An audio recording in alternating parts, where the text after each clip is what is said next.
Tank Engine Thomas again. Dear friends, here is news from Thomas's branch line. It is clearly no ordinary line, and life on it is far from dull. Thomas asks me to say that if you are ever in the region, you must be sure to visit him and travel on his line. They will have never seen anything like it, he says proudly. I know I haven't. The author, the Reverend Wilbur Awdry. Thomas and the Guard. Thomas the Tank Engine is very proud of his branch line. He thinks it's the most important part of the whole railway. He has 2 coaches. They are old and need new paint, but he loves them very much. He calls them Annie and Clarabelle. Annie can only take passengers, but Clarabelle can take passengers, luggage, and the guard. As they run backwards and forwards along the line, Thomas sings them little songs, and Annie and Clarabelle sing too. When Thomas starts from a station, he sings, "Oh, come along, we're rather late. Oh, come along, we're rather late." And the coaches sing, "We're coming along, we're coming along." They don't mind what Thomas says to them because they know he's trying to please the Fat Controller. And they know too that if Thomas is cross, he's not cross with them, he's cross with the engines on the main line who have made him late. One day they had to wait for Henry's train. It was late. Thomas was getting crosser and crosser. How can I run my line properly if Henry is always late? He doesn't realize that the Fat Controller depends on me. And he whistled very impatiently. At last Henry came along, and Thomas said, "Where have you been, lazy bones?" "Oh, don't be cross, Thomas, please. My system is out of order. No one understands my case. You don't know what I suffer. Oh." "No rubbish. You're too fat. You need exercise." Lots of people with piles of luggage got out of Henry's train and they all climbed into Annie and Clarabelle. Thomas had to wait until they were ready. At last, the guard blew his whistle and Thomas started off at once. The guard turned around to jump into his van, but tripped over an old lady's umbrella and fell flat on his face. By the time he had picked himself up, Thomas, Annie and Clarabelle were steaming out of the station. Thomas was in a hurry to get away. "Oh, come along, come along!" But Clarabelle didn't want to come along. "I've lost my nice guard! I've lost my nice guard!" Annie tried to tell Thomas, "We haven't a guard! We haven't a guard!" But Thomas was hurrying. He wouldn't listen, and on he puffed. "Come along! Come along!" Annie and Clarabelle tried to put on their brakes, but they couldn't without the guard, and they kept crying out, "Where is our guard? Where is our guard? Thomas, please stop! Thomas, please stop!" But Thomas didn't stop until they came to a signal, and the signal said, "Stop." Thomas was very cross, and he said to his driver, "Oh, bother that signal! What's the matter?" And Thomas's driver said, "I don't know. The guard will tell us in a minute, Thomas." They waited and waited, but the guard didn't come. Thomas got even crosser. "Where is the guard?" Annie and Clarabelle knew, and they were crying, "We've left him behind." The driver, the fireman, and the passengers looked, and there was the guard running as fast as he could along the line, with his flags in one hand and his whistle in the other. Everybody cheered him. He was very hot, so he sat down, had a drink, and told them all about it. Thomas was very sorry. "I'm very sorry, Mr. Guard." "Oh, it wasn't your fault, Thomas. It was an old lady's umbrella. Look, the signal is down. Let's make up for lost time, eh? Come on." Annie and Clarabelle were so pleased to have their guard again that they sang to Thomas, "As fast as you like, as fast as you like." And Thomas went as fast as he could. and they reached the end of the line quicker than ever before. Thomas goes fishing. Thomas's branch line has a station by a river. As he rumbled over the bridge, he often sees people fishing. Sometimes they stand quietly by their lines. Sometimes they actually jerk fish out of the water. Thomas often wanted to stay and watch, but his driver said, "No, Thomas, what would the fat controller say if we were late?" Thomas thought it would be lovely to stop by the river. "I should like to go fishing." Every time he met another engine, he would say, "I should like to go fishing." They all answered, "Engines don't go fishing." But that made Thomas impatient, and he would say, "Silly stick in the mud." Thomas genuinely had to take in water at the station by the river. One day, he stopped as usual, and his fireman put the pipe from the water tower into his tank. Then he turned the tap on, but it was out of order, and no water came. Thomas said to his driver, "Oh, bother, I'm thirsty." "Never mind, Thomas, we can get some water from the river." They had a bucket and some rope, and they went to the bridge. Then the driver let the bucket down into the water. The bucket was old and had 5 holes in it, so they had to fill it up, pull it up, and empty it into Thomas's tank as quickly as they could. Thomas's fireman sang, "There's a hole in my bucket, dear Liza, dear Liza." But the driver said, "Never mind about Liza, you empty the bucket before you spill the water on me. Go on." At last they finished, and Thomas started off. "That's good, that's good." And Annie and Clarabelle ran happily behind. "That's much better, that's much better." They puffed along the valley and were in the tunnel when Thomas began to feel a pain in his boiler, while steam was hissing from his safety valve in an alarming way. Thomas's driver said, "There's too much steam," and the fireman opened the tap in the feed pipe to let more water into the boiler, but none came out. Thomas groaned, "Oh dear, I'm going to burst! I'm going to burst!" They damped down his fire and struggled on, but Thomas was in a terrible state. "I've got such a pain! I've got such a pain!" Just outside the last station, they stopped, uncoupled Annie and Clarabelle, and ran Thomas, who was still hissing fit to burst, onto a siding right out of the way. Then, while the guard telephoned for an engine inspector and the fireman was putting out the fire, the driver wrote notices in large letters which he hung on Thomas in front and behind. "Danger! Keep away!" Soon, the inspector and the fat controller arrived. "Cheer up, Thomas, we'll soon put you right." The driver told the inspector what had happened. "So, the feed pipe is blocked? Well, I'll just look in the tanks." He climbed up and peered in. Then he came back down and told the fat controller, "Excuse me, sir, but look in the tank, won't you please, and tell me what you see?" "Oh yes, certainly, Inspector."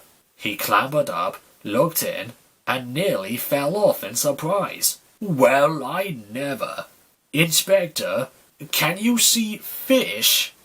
"Gracious goodness me! How did the fish get in there, driver?" Thomas's driver scratched his head. "We must have fished them from the river." And he told them about the bucket. The fat controller laughed. "Well then, Thomas, so you and your driver have been fishing. But fish don't suit you, Thomas, do they? We must get them out." So the driver and fireman fetched rods and nets, and they all took turns fishing in Thomas's tank. When they had caught all the fish, the station master gave them some potatoes. The driver borrowed a frying pan, while the fireman made a fire beside the line and did the cooking. Then they all had a lovely picnic supper of fish and chips. The fat controller finished first. That was good. Very good indeed. But fish don't suit you, Thomas, do they? So you mustn't do it again. And Thomas said, "No, sir, I won't. Engines don't go fishing. It's too uncomfortable." Thomas, Terence, and the Snow. Autumn was changing the leaves from green to brown. The fields were changing too, from yellow stubble to brown earth. As Thomas puffed along, he heard a tractor at work. One day, stopping at a signal, he saw the tractor close by. The tractor looked over the fence at Thomas and said, "Hello, I'm Terence. I'm ploughing. I'm Thomas, and I'm pulling a train." "Oh, what ugly wheels you've got." "They're not ugly. They're caterpillar tracks. I can go anywhere with my tracks. I don't need rails." "Well, I don't want to go anywhere. I like my rails, thank you." And off went Thomas. Winter came, and with it dark heavy clouds full of snow. Thomas's driver said, "I don't like it. A heavy fall is coming. I hope it doesn't stop us." But Thomas saw that the snow was melting on the rails, and he said, "This is soft stuff. There's nothing to it." And he puffed on, feeling cold but confident. They finished their journey safely, but the country was covered, and the rails were two dark lines standing out in the white snow. The driver said, "You'll need your snowplow for the next journey, Thomas." "Snowplow? Snow is silly soft stuff. It won't stop me." "Now you listen to me, young Thomas. We are going to fix your snowplow on, and I want no nonsense, please." The snowplow was heavy and uncomfortable, and it made Thomas cross. He shook it and banged it, and when they got back, it was so damaged that the driver had to take it off. "You're a very naughty engine, Thomas," and he shut the shed doors for the night. The next morning, both the driver and fireman came early, and they worked hard to mend the snowplow, but they couldn't make it fit properly. It was time for the first train. Thomas was pleased. "I shan't have to wear it. I shan't have to wear it. I didn't need that stupid old thing yesterday, and I shan't need it today. Snow can't stop me." And he rushed off into the tunnel, thinking of how clever he was. At the other end, he saw a heap of snow fallen from the side of the cutting. "Silly old snow, silly old snow. Look out, I'm coming. Cinders and ashes, I'm stuck." And he was. The driver said, "Back, Thomas, back." Thomas tried, but his wheels spun and he couldn't move. More snow fell and piled up around him. The guard went back for help, while the driver, fireman and passengers tried to dig the snow away. But as fast as they dug, more snow slipped down until Thomas was nearly buried. Thomas was very upset. "Oh, my wheels and coupling rods! I shall have to stop here until I'm frozen. Oh, what a silly little engine I am." And Thomas began to cry. A bus came and took all of Thomas's passengers away, and Thomas felt very lonely and sad. When he heard a noise from the tunnel. Yes, it was Terence, and he came chugging out of the tunnel. "Hello, Thomas. Now don't worry, I'll soon get you out." He pulled the empty coaches away, then came back for Thomas. Thomas's wheels were clear, but still spun helplessly when he tried to move.